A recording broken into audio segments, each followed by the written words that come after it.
zones are coming to the Metrolink network, so let's see how they affect journeys, prices and routes.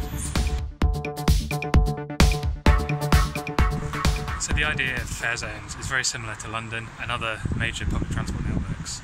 So from today, every stop will be assigned a ticket zone. Tickets will then be issued between zones rather than stops.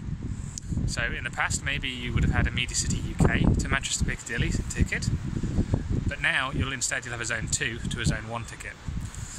The tickets have to cover all the zones you travel through, so even if you're going from Manchester Airport, which will be in Zone 4, all the way to Rochdale Town Centre, also Zone 4, because you'll be going through Zones 3, 2 and 1, you do need to get a ticket that covers you for 1, 2, 3, 4, or an all-zone ticket.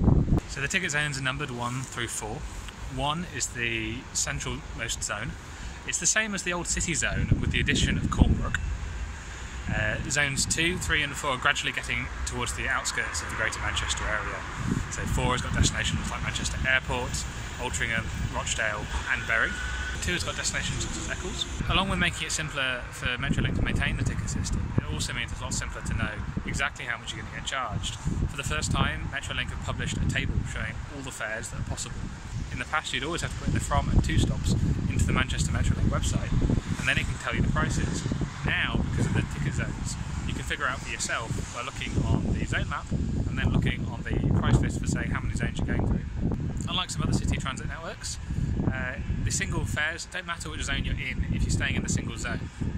So a single within Zone 1 is £1.40, but also a single within Zone 4 is £1.40. If you're looking at multi-zone tickets, you do get a discount for avoiding the city centre. Although, to be fair, if you want to cross from the south to the north of Manchester, you don't have any choice and you have to go through the city centre. It's not like London where you can take the overground and avoid the Zone 1 there. But with the simplification, there also come some unusual gotchas.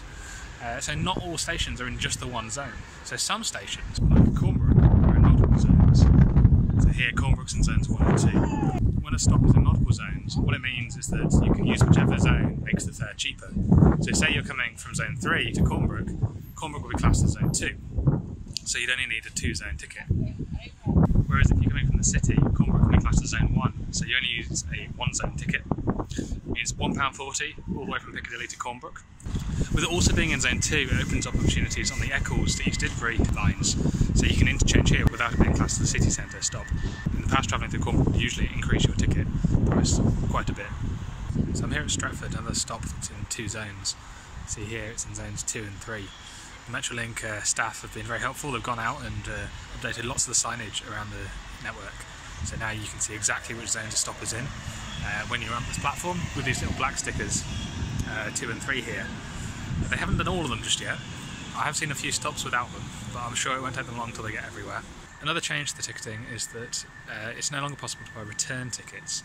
Instead, they say they give you better value by giving you a travel card. So if you're making a journey there and back, now the price you pay gives you the whole day of travel within those zones. Another change they've made is to rename peak tickets to anytime tickets.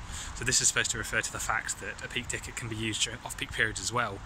I can only imagine they must have had some customer confusion thinking that peak tickets can't be used after 9:30 AM on a weekday. But you know, it makes it a bit clearer, so everything to make it easier for passengers and to make more people use the trams. So here at Altrincham, we're at the end of the line of the tram, but it's also a National Rail station within the Greater Manchester area. One of the perks of buying a National Rail ticket within the Greater Manchester area that is to Manchester City Centre is that actually your ticket is issued to Manchester CTLZ, Central Zone. Now, before that meant the City Zone, but now that means Zone 1. So any National Rail ticket that goes to Piccadilly, Victoria, Deansgate or Oxford Road will get issued to CTLZ, which means that you can continue your journey on tram within Zone 1. It's worth mentioning you can buy combined tickets from National Rail stations through to Metrolink stops. In the past, they may have displayed a stop name or one of the old zones used for fares, but not actually used on the public fare schedules. Now, you may see, if you have one of these tickets and you go and buy a new one, it'll actually be issued to a zone. For example, Stockport to zones 1+2. What it means is that you've got more flexibility.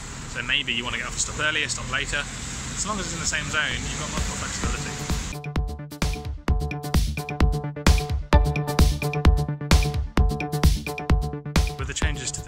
means the fares are also changing. One of the biggest changes around the Eccles-East Didsbury lines, and now you can get all the way from Eccles to Pomona and even further for just £1.40. So along this line you get some of the longest journeys with a single zone ticket. 78% of the fares under the new system are now cheaper. So most commuters, travellers, tourists will find that their journey is now cheaper with the new zone ticket system. 10% of ticket prices are staying the same and around 11% are increasing.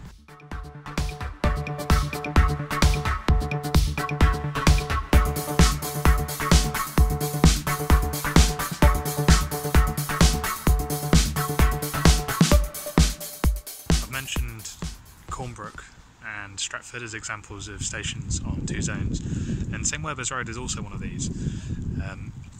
Unusually though, the next station further along the line towards the airport, Barley Moor Road, is also on the boundary of zone 2 and 3. So what that means is that you can get some of the longest journeys going on the Eccles line.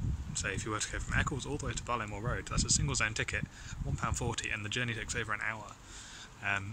Compare that to the longest possible journey within Zone 1 from New Islington all the way up to Cornbrook, and that only takes 12 minutes. So really, you're getting really good value here. It's quite unusual that to have two consecutive stations on the same line that are both considered on the boundary. Unfortunately, it also means they've had to bodge the map a bit, so it definitely isn't a geographical map anymore.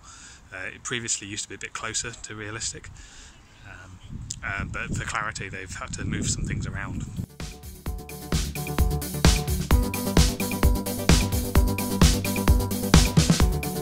Fares haven't fallen everywhere. Here on the Bury line, tickets from stops from Bury through towards the city centre stops such as Victoria, Market Street and Piccadilly Gardens have all increased. You're looking to pay an extra 4.5% to 9% on these routes. However, if you are travelling further than the city centre, you do still save money under the zone tickets.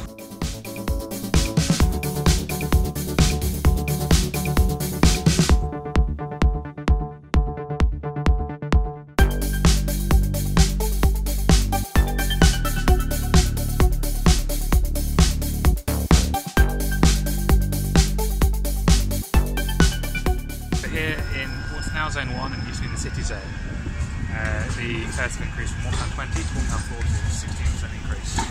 The biggest increase to 28-day anytime travel cards is within Zone 1. Here they've increased from £26 for 28 days to £35, it's a 35% increase. Unlike single fares, all season ticket prices have changed. 75% of season tickets are cheaper than they used to be, except 25% are more. This is in contrast to the overall total number of fares, where only 11% have increased. So thanks for watching my video all about the new Metrolink zones and how it will affect the fares and possibly how it will affect your travel around Manchester city centre and the area. If you want to do your own analysis and look at how the fares work and how it might change in your area, you can find links to the fare tables that I was able to compile using data on the Metrolink website down in the description below. If you're interested in seeing more videos like this, make sure you subscribe, like this video as well, leave a comment what you liked, what you want, if you've got any questions as well. Recently I did the Metrolink challenge, it's visiting all 93 stations against the clock. You can find a link to that just up here if you want to watch that too. So thanks for watching, see you later, bye.